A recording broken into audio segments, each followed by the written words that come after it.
Hello everyone, कैसे हैं आप सब लोग। Welcome back to ICT virtual classroom Dehradun. मैं निखिल राणा। क्लास 9 का अपना मैथ्स का टॉपिक लाइन एंड एंगल्स, उसको हम कंटिन्यू करते हैं। एंड लाइन एंड एंगल्स में आप देख रहे हैं, जैसे कि हम लास्ट क्लास में आपने देखा, हमने सीखा इंटरसेक्टिंग लाइंस क्या होती है और उसके बारे में थोड़ा जाना है ना, और कुछ एडजेसेंट एंगल्स, कॉमन वर्टेक्स क्या होते हैं, इन सब के बारे में हमने जाना था। तो चलिए अपनी क्लास शुरू करते हैं। और आप देखेंगे कि ये हमने जो अपनी प्रीवियस में ये सब कॉमन वर्टेक्स क्या होता है, इंटरसेक्टिंग लाइन के बारे में बात की थी। और इंटरसेक्टिंग लाइन में मैंने आपको बताया था कि इसमें दो एंगल्स, जो ये एंगल्स होते हैं, जब कोई दो लाइन आपस में एक दूसरे को काटती है तो वो लाइंस आपस में इक्वल एंगल्स को बनाती है ना। जैसे यहाँ पे आपको बताया था, ये पूरा यहाँ पे हमने समझाया था अपनी प्रीवियस क्लास में, पूरा हम समझ चुके थे। फिर नेक्स्ट अगर आते हैं, नेक्स्ट में दो लाइन, ठीक है, दो लाइन अगर एक ऐसे, ये कोई लाइन इस तरह से है, ठीक है, इस तरह से, जो कभी आपस में मिलेंगी नहीं, ये इस तरह से या फिर इस तरह से, ठीक है, या इस तरह से, जो तो आप देख रहे हैं कि मिल नहीं रही है, तो इस तरह की लाइन को हम कहते हैं पैरेलल लाइन, पैरेलल लाइंस, ठीक है। जैसे रेल की पटरी होती है ना, मिलती नहीं है कभी, यानी कि समांतर रेखाएं, ठीक है, ये हमारी पैरेलल लाइंस होती है, ये पैरेलल लाइंस, ठीक है। अच्छा, अगर कभी किसी दो पैरेलल लाइंस को, ठीक है, ये दो पैरेलल लाइंस है, किसी दो पैरेलल लाइंस को कोई एक लाइन काट रही है अगर, तो उसको हम बोलते हैं, इस वर्ड को हम बोलेंगे, ये आपकी हो जाती है ट्रांसवर्सल लाइन, इसको बोलते हैं।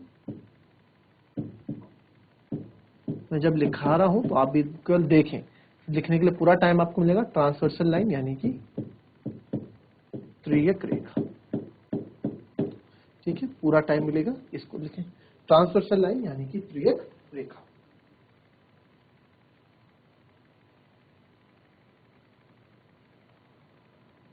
अब सीखते हैं दूसरी चीज इसमें, ठीक है। पैरेलल लाइंस भी आप सीख गए, ठीक है, इंटरसेक्टिंग लाइन भी आप सीख गए, ठीक है।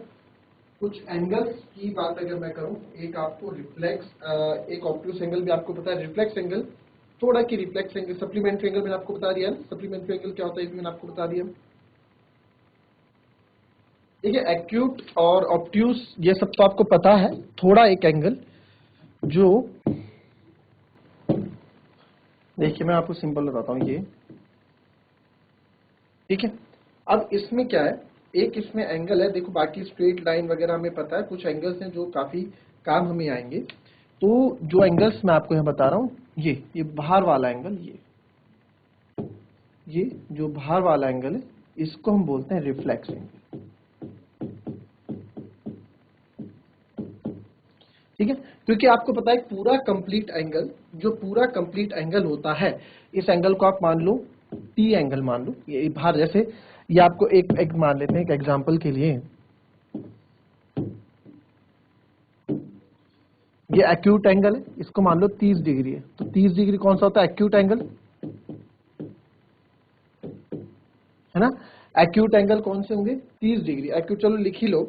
जो एंगल हमारे क्या है 90 डिग्री से कम होंगे, वो हमारे एक्यूट एंगल होंगे। यानी कि जो एंगल है, ये एंगल आप मानो इसका एक्यूट एंगल का, मैं आपको एक्यूट एंगल क्या होते हैं, जो एक्स एंगल होगा वो 0 डिग्री से, ठीक है, 0 डिग्री से तो ज्यादा होगा बट 90 डिग्री से कम होगा, ठीक है। तो फॉर एग्जांपल ये हो गया 30 डिग्री, तो ये आपका एक्यूट एंगल हो गया एक्स मान लो, है ना। तो यहाँ पे 0 से 90, यानी कि एग्जांपल आप ले लो, तो 30 डिग्री, 40 डिग्री, 50 डिग्री, 45 डिग्री और एक्सेट्रा, बहुत सारे, ये हमारे एक्यूट एंगल हैं जो इससे कम आएंगे। फिर राइट एंगल आता है, राइट एंगल तो आप सबको पता ही है,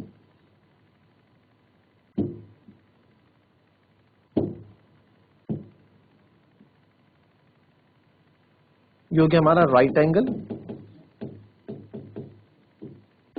ठीक है। राइट एंगल मतलब दैट इज 90 डिग्री, ये 90 डिग्री का होता है, इसको हम राइट एंगल बोलते हैं, ठीक है, इसको राइट एंगल आप बोलेंगे। फिर एक और आपके पास कोई भी एंगल अगर कुछ इस तरह से ये बना देते हैं, तो ये हमारा हो जाता है बच्चों ऑब्ट्यूस एंगल। ठीक है, इसको हम जब इस तरह के एंगल बनते हैं उसको बोलते हैं ऑब्ट्यूस एंगल। मान लो कोई एंगल है x, तो जो x है यानी कि 90 से तो बड़ा होगा, 90 से तो बड़ा होगा और 180 से छोटा होगा। कहने का मतलब है 90 और 180 के बीच वाले एंगल हमारे ऑब्ट्यूस एंगल कहलाते हैं, जैसे 110 डिग्री, 130 डिग्री, 145 डिग्री और सो ऑन। तो कुछ भी ये हो सकते हैं, ये ऑब्ट्यूस एंगल हो जाते हैं आपके। ठीक है ना। फिर अब रिफ्लेक्स एंगल आ गया। रिफ्लेक्स एंगल यानी कि जिसको हम बोलते हैं प्रतिवर्ती कोण। ठीक है, प्रतिवर्ती कोण, तो वह कोण जो 100 से अधिक पर देखो क्या होता है ना, रिफ्लेक्स एंगल यानी कि अभी तक हम अंदर वाले देखे थे, अब ये बाहर वाला एंगल, ये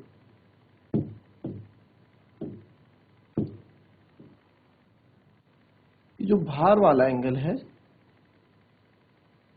ठीक है, पूरा कोई अगर कंप्लीट एंगल है, ठीक है, कंप्लीट एंगल अगर मैं बोलूं आपको, पूरा एंगल ये, अगर ये कोई पूरा एंगल है तो ये पूरा एंगल कितने डिग्री का होता है? ये पूरा एंगल 360 डिग्री का होता है। एक पूरा रिवॉल्यूशन 360 डिग्री का होता है, तो ये पूरा 360 डिग्री का होगा। अगर ये पूरा एंगल देखूंगा मैं तो होगा ना 360 डिग्री का, 360 डिग्री को मानते हो इस चीज को, तो यानी कि और यहां तक एंगल क्या होता है जो अंदर। तो अब रिफ्लेक्स एंगल क्या होता है आपका? रिफ्लेक्स एंगल सिंपल सी बात है, ये एक्स आप मान लो या टी मान लो, आपने डी एक्स ही लेके चलते हैं, सब जगह हमने एक्स लिया है, तो एक्स एक ऐसा एंगल है जो 180 डिग्री से तो बड़ा है और 360 डिग्री से छोटा है। यानी कि 180 और 360 के बीच में जितने भी एंगल आएंगे वो रिफ्लेक्स एंगल हमारे कहलाएंगे। एग्जाम्पल आप देख लो, यहाँ पे 200 डिग्री, 310 डिग्री, है ना, 305 डिग्री, 190 डिग्री और एटसेट्रा। तो ये हमारे रिफ्लेक्स एंगल हो जाते हैं। ठीक है, और 360 डिग्री क्या है? कंप्लीट एंगल है।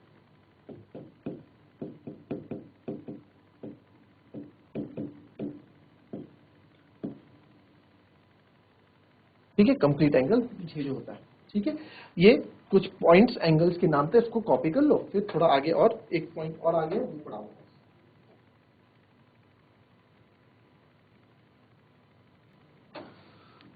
अब है इसमें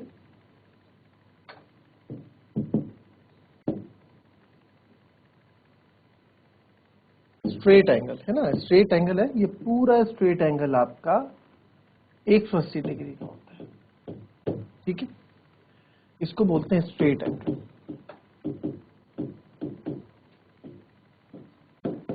और ऐसी को इसको हम लीनियर पेयर ऑफ एंगल भी बोलते हैं। ऐसा क्यों बोलते हैं वो भी आपको बताऊंगा। लीनियर पेयर ऑफ एंगल, दो एंगल का पेयर, पेयर मतलब जोड़ा, लीनियर पेयर, लीनियर मतलब रेखा, है ना। तो अब जैसे मेरे पास फॉर एग्जांपल हमारे पास एक लाइन है, ठीक है, ये लाइन है।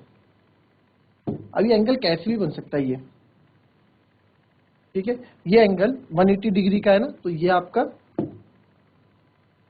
180 डिग्री हो गया।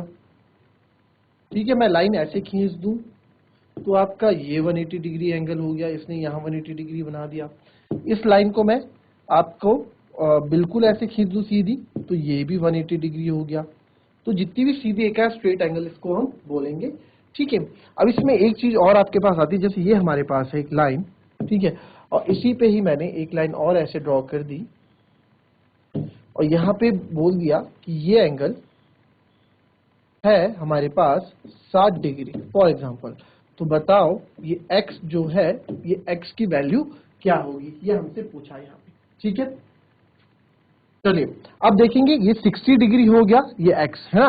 अब बोला x कितना है, बट हमें पता है कि 60 प्लस x मिलके कितना बनाएगा बच्चों?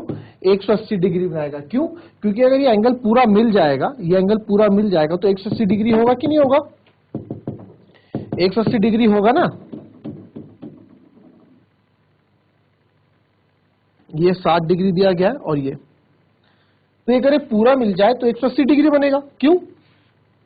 ये देखो आप अभी 180 डिग्री बनाते हैं ना, पूरा पूरा ये 180 डिग्री होता है एंगल, तो मिलेंगे तो 180 डिग्री बनाएंगे। तो x बराबर 180 माइनस 60, तो x बराबर हो जाएगा 120 डिग्री। तो यहां से x बराबर क्या हो गया आपका 120 डिग्री। ठीक है, तो ये इसकी वैल्यू कितनी आ गई 120। तो ये linear pair of angle, straight angle, ये काफी काम आएगा आपके इस चैप्टर को। इस चैप्टर में काफी जगह आपको ये चीजें देखने को मिलेंगी। क्लियर, ये हो गया, इसको भी लिख लें, फिर उसके बाद थोड़ा आगे और बढ़ेंगे।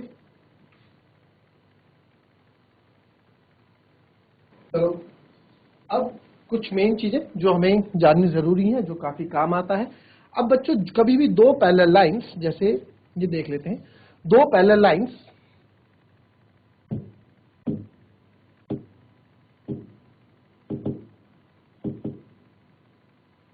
ये हमारे पास दो पैरेलल लाइन है। किसी भी दो पैरेलल लाइंस को अगर कोई रेखा काटती है तो उसको हम क्या बोलते हैं, ट्रांसवर्सल लाइन, त्रियक रेखा। अभी थोड़ी देर पहले पढ़ा था ना, थोड़ी देर पहले पढ़ा था, किसी भी दो पैरेलल लाइंस को अगर एक कोई लाइन काटेगी, दो समांतर रेखाओं को कोई रेखा काटती है तो उसको हम बोलते हैं ट्रांसवर्सल लाइन या फिर त्रियक रेखा। हिंदी में बोलेंगे त्रियक रेखा, वैसे ट्रांसवर्सल लाइन बताई थी अभी थोड़ी देर पहले ये बात। अब इसी का आपको आगे जाके यूज देखने को मिलेगा। अब क्या यूज हमें देखने को मिलता है कि जब कभी भी दो पैरेलल लाइंस, ठीक है, तो इसमें एक चीजें होती है, इसमें क्या चीजें हैं यहां से लिखता रहता हूं मैं। सबसे पहले हम बात करते हैं क्रॉसपोंडिंग एंगल्स की, कि क्रॉसपोंडिंग एंगल्स कौन कौन से होते हैं। ठीक है, उस पर बात करते हैं।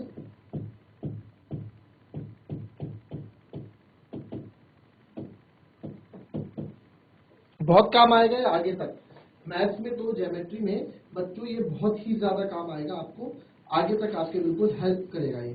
ठीक है, तो ये हो गया आपका क्रॉसपोंडिंग एंगल्स। अब कॉरेस्पॉन्डिंग एंगल्स कौन से होते हैं उसके बारे में अब आपको बताता हूं मैं। चलिए, क्रॉसपोंडिंग एंगल्स वापस आते हैं, जिसको हम बोलेंगे संगत कोण। और इसको पहचानने का बहुत ही बढ़िया तरीका है बच्चों, बहुत ही बढ़िया तरीका है इसको पहचानने का। ठीक है, बट सबसे पहले मैं आपको ये चीज और बताना चाहूंगा कि इंटीरियर एंगल्स और एक्सटीरियर एंगल्स कौन से हैं, वो आप इस फिगर में समझो, है ना। हालांकि ये दोनों L1 और L2, यहाँ पे फिगर थोड़ी गलत बनी है। ये L1 और L2 दो समांतर रेखाएं नहीं है, पैरेलल लाइंस नहीं है। क्यों? क्योंकि आप आगे जाके देखोगे ये इधर से आएगा, आगे जाके कहीं ना कहीं मीट कर जाएंगे, कहीं ना कहीं एक दूसरे को मिल जाएंगे, एक दूसरे को काट देंगे। तो ऐसी लाइन जो एक दूसरे को काटती है वो हमारी पैरेलल लाइंस नहीं होती है, वो हमारी समांतर रेखाएं नहीं होती हैं। ठीक है, तो इसमें अभी आपको इसमें समझना है क्या, इसमें एक चीज समझो जो इसमें मैं बता रहा हूं। इसमें ये बताओ कि जो एंगल 1, एंगल 2, एंगल 1, 7 और एंगल 8, ठीक है, एंगल 1, एंगल 2, एंगल 7, एंगल 8, ये क्या है, ये लाइन है। ये लाइन के बाहर नहीं दिख रहे, ये भी लाइन से बाहर है, ये भी लाइन से बाहर है। तो यहाँ पे आप देखो एंगल 1, एंगल 2, एंगल 7 और एंगल 8, ये हमारे क्या है, ये हमारे एक्सटीरियर एंगल्स हैं बच्चों। ये हमारे एक्सटीरियर एंगल्स है। एक्सटीरियर मतलब बाहर वाले, है ना, एक्सटीरियर मतलब बाहर वाले, जिसको हम बोल सकते हैं बाह्य कोण।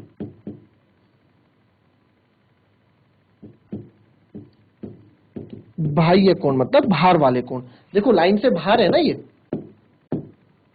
ये जो है ये लाइन से बाहर है। ये देखो एंगल, ये लाइन आ गई हमारी, लाइन से ऊपर मतलब लाइन से बाहर है ये, और लाइन से बाहर ये। तो इस लाइन पे एंगल 1, एंगल 2, कोण 1, कोण 2, कोण 7, कोण 8। तो एंगल 1, एंगल 2, एंगल 7, एंगल 8 हमारे एक्सटीरियर एंगल है। वैसे ही अगर मैं बात करूं यहाँ पे कि अंदर वाले एंगल, ये एंगल 4, एंगल 3, एंगल 5, एंगल 6, ये हमारे लाइन के अंदर है एंगल। यहाँ देखो ये लाइन के ऊपर है, अंदर है, ये भी अंदर है। तो इसमें लिख सकते हैं एंगल 3, एंगल 4, एंगल 5 और एंगल 6, ये हमारे क्या है, इंटीरियर एंगल है। इंटीरियर मतलब अंदर वाले, क्या है हमारे, इंटीरियर एंगल है। इंटीरियर एंगल यानी कि इसको अगर हम बोलेंगे हिंदी में, तो हिंदी में इसको बोलेंगे अंतः कोण। अंतः कोण मीन्स अंदर वाले कोण। ठीक है, तो आप देखो लाइन के अंदर है ना। अगर आप देखोगे तो एंगल 3, एंगल 4, एंगल 5 यानी कि कौन कौन से एंगल, ये वाला एंगल, ये वाला एंगल, ये वाला एंगल, ये लाइन के अंदर है। ठीक है, और ये वाले एंगल बाहर है। तो जब भी एक्सटीरियर एंगल की बात होगी तो एंगल, जब भी मैं एक्सटीरियर एंगल बोलूंगा तो बाहर वाले एंगल की बात कर रहे हैं, और जब अंदर वाले एंगल की बात कर रहे हैं तो इन चारों की हम बात कर रहे हैं। ठीक है, ये समझ में आया? पहले इसको ध्यान से इस फिगर को समझ लो, अभी पूरा मौका दूंगा, ठीक है, फिगर को बनाने का, समझने का। ठीक है, इतनी बात को समझो, डाउट है तो उसको पूछ लो।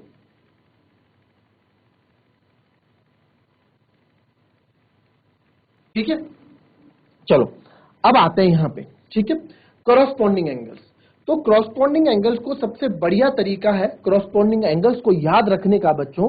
क्रॉसपोंडिंग एंगल्स कैसे हम याद रखते हैं? क्रॉसपोंडिंग एंगल से संगत कोण, जो उसके संग है, संग में मतलब साथ में संगत कोण। कैसे?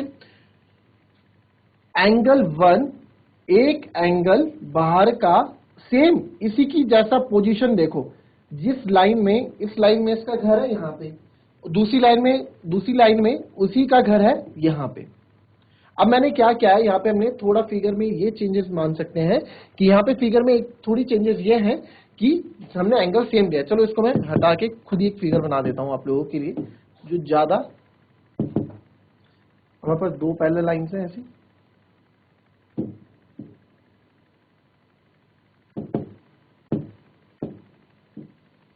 ठीक है। और पैरेलल लाइन को कोई एक रेखा काटती हो, त्रियक रेखा होती है ना, या उसको आप सिंपल ऐसे कर दो, ये रेखा काट रही, कैसे भी काट देंगे, ये त्रियक रेखा होती है।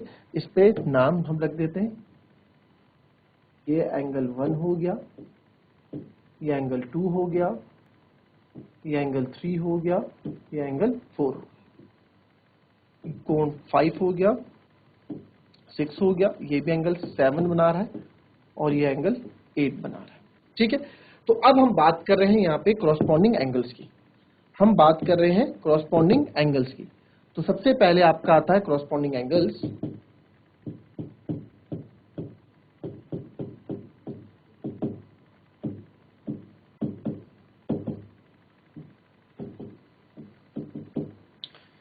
ठीक है, हमारा सबसे पहला आता है क्रॉसपोंडिंग एंगल्स यानी कि संगत कोण।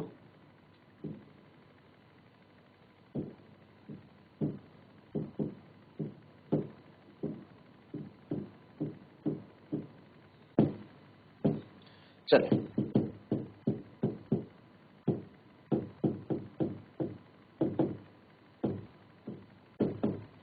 कॉरेस्पॉन्डिंग एंगल्स यानी कि संगत कोण।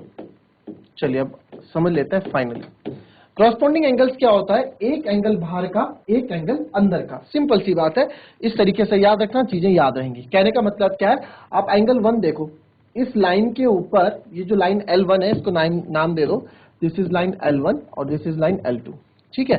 तो अब लाइन जो L1 है, यहाँ पे आप देखो, यहाँ पे इस लाइन L1 के ऊपर यहाँ कौन सा एंगल है, एंगल 1, और यहीं पे देखो इसके ऊपर एक एंगल कौन सा है, angle 5।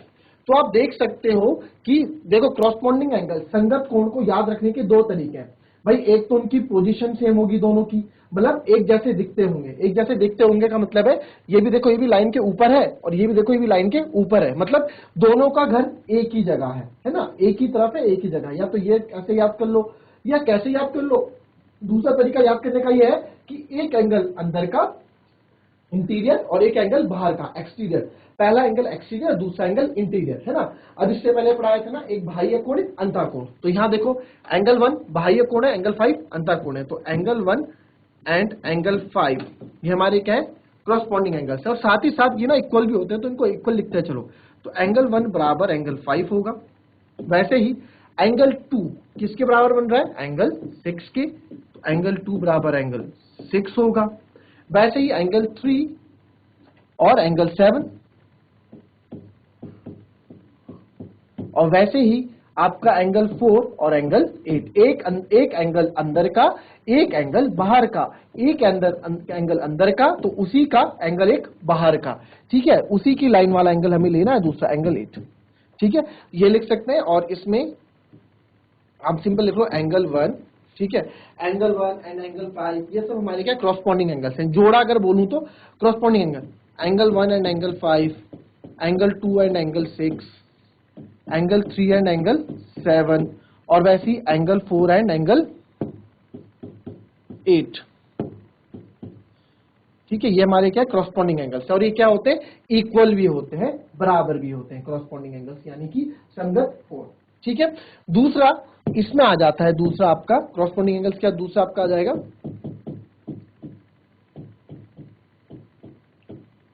Alternate interior angle. Alternate interior angle यानी कि एकांतर अंतः कोण,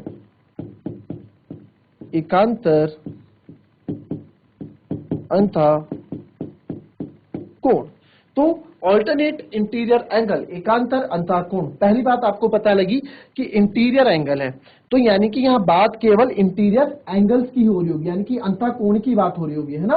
और अभी हमने थोड़ी देर पहले पढ़ा कि इंटीरियर एंगल्स कौन से होते हैं, इंटीरियर एंगल्स कौन से होते हैं, ये हमारे अंदर वाले, जो सारे अंदर वाले हैं लाइन के अंदर, जो है हमारे इंटीरियर एंगल्स होते हैं, अभी थोड़ी देर पहले हमने पढ़ा।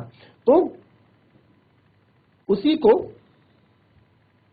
ठीक है, तो ऑल्टरनेट इंटीरियर एंगल्स, सर अब ऑल्टरनेट इंटीरियर एंगल्स कौन से होंगे, साफ सीधी बात है, ऑल्टरनेट इंटीरियर एंगल्स कौन से होंगे, अंदर वालों की बात हो रही है। तो ऑल्टरनेट मतलब सेम नहीं, एक इधर का एक उधर का, कहने का मतलब क्या है, ऑल्टरनेट एंगल 3 है, एंगल 3 का ऑल्टरनेट कौन सा होगा, एंगल 6, एंगल 3 का ऑल्टरनेट कौन सा होगा, एंगल 6, ठीक है। और वैसे ही एंगल 4 का ऑल्टरनेट कौन सा होगा, एंगल 4 का ऑल्टरनेट कौन सा होगा, एंगल 5, है ना। देखो इंटीरियर एंगल से, सारे इंटीरियर एंगल, ये देखो इंटीरियर एंगल से, इसका इसके साथ और इसका इसके साथ, ये चारों इंटीरियर है, अंदर के कोण है, ठीक है। तो ये भी हमारे क्या होते हैं, इक्वल भी होते हैं। और पेयर जो बना रहे हैं, देखो पहले देखो एंगल 3 और एंगल 6 बना रहे हैं, एंगल 3 एंड एंगल 6, और एंगल 4 एंड एंगल 5, ठीक है, एंगल 4 एंड एंगल 5। तो इसमें हम लिख सकते हैं एंगल 3 बराबर ये एंगल 6 और एंगल 4 बराबर एंगल 5, एंगल 4 बराबर एंगल 5। क्यों, क्योंकि ये ऑल्टरनेट इंटीरियर एंगल्स है, ये क्या होते हैं, इक्वल होते हैं। तो ऑल्टरनेट इंटीरियर एंगल्स भी क्या होते हैं, इक्वल होते हैं, और क्रॉसपॉन्डिंग एंगल्स भी आपस में क्या होते हैं, इक्वल होते हैं, यानी कि बराबर होते हैं, ठीक है। फिर आ जाते हैं तीसरे पे। बच्चों जिसको जहां पे कोई दिक्कत हो तुरंत पूछ लो, नहीं समझ में आया तो पूछ लो, फिर से बता दूंगा।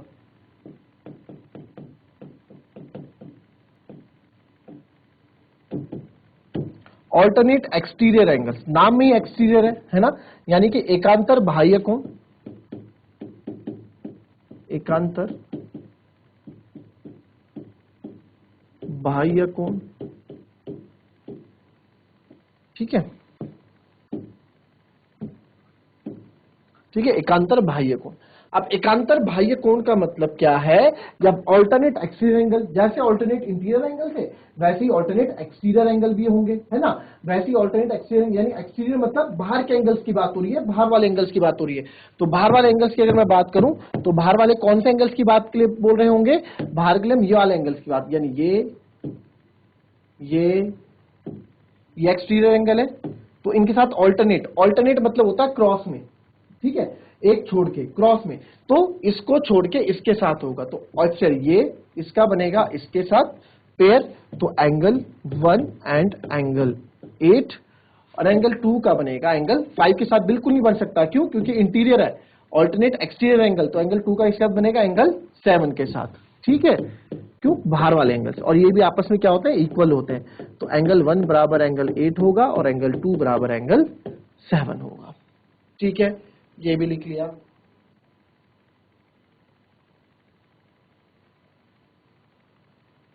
पहले इतना आराम से नोट करो, नहीं समझ में आ रही है कोई चीजें तो पूछो, इसके बाद आपको एक और है जो मेन पार्ट है, वो भी आपको समझाऊंगा अभी। चलो अब देखते हैं जो लास्ट इसमें पार्ट है, ठीक है, जो मैं आपको बोल रहा हूं फोर्थ पार्ट, वो है इंपॉर्टेंट भी है, angles on the same side of transversal, ठीक है, कहने का मतलब है त्रियक रेखा के एक ही ओर के कोण,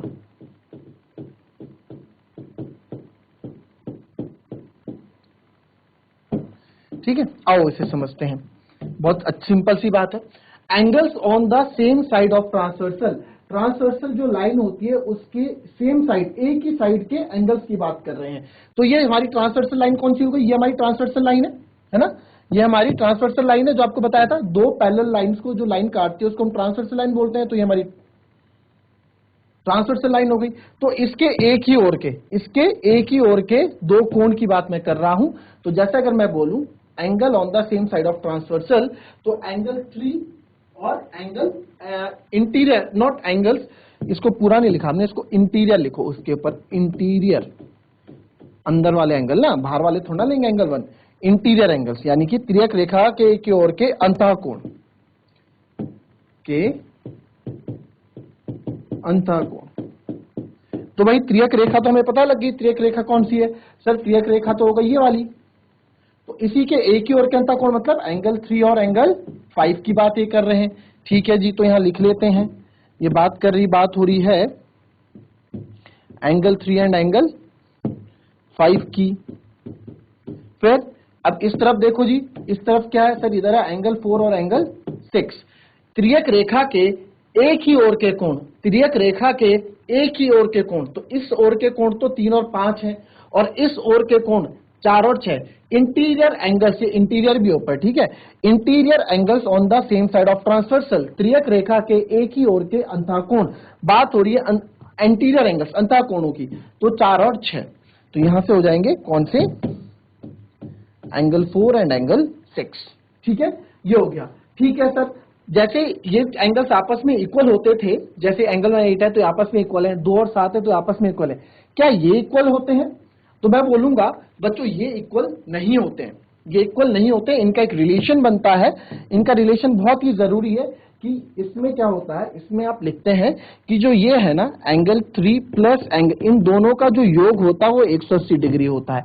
वैसे ही एंगल 4 प्लस एंगल 6 बराबर 180 डिग्री होता है। तो एंगल 3 प्लस एंगल 5 यानी कि इन दोनों का योग मिला के 180 डिग्री होगा, और एंगल 4 और एंगल 6 का भी योग मिला के 180 डिग्री होगा। ठीक है, तो इसमें एक रिजल्ट हमारा यहां निकल के आता है, ये भी काम आ जाता है कि सम of the interior angles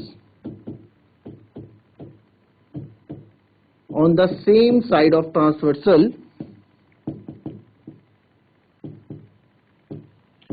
is 180 degree. बस जो आपको मन में आया वो लिख दो, बस अपनी लिखो, बस सही लिखो, आपकी बात समझ जाए। दूसरा है ना, तो क्या है कि जो इंटीरियर एंगल्स का सम है, sum of the interior angles on the same side of transversal, त्रियक रेखा के एक ही ओर के अंतःकोणों का योग 180 डिग्री होता है। ठीक है, क्या बोला हमने कि त्रियक रेखा के एक ही ओर के अंतःकोण, ठीक है, अंतःकोण, इसी का मतलब है का योग 180 डिग्री होता है। ठीक है, और इसी को हम कहते हैं, इसको शॉर्ट फॉर्म में, अब कभी आप रीजन दोगे तो इतना बड़ा रीजन थोड़ा दोगे, इसी को शॉर्ट फॉर्म में क्या कहा जाता है बच्चों? इसी को शॉर्ट फॉर्म में it is also called, it is, इसको लिखो,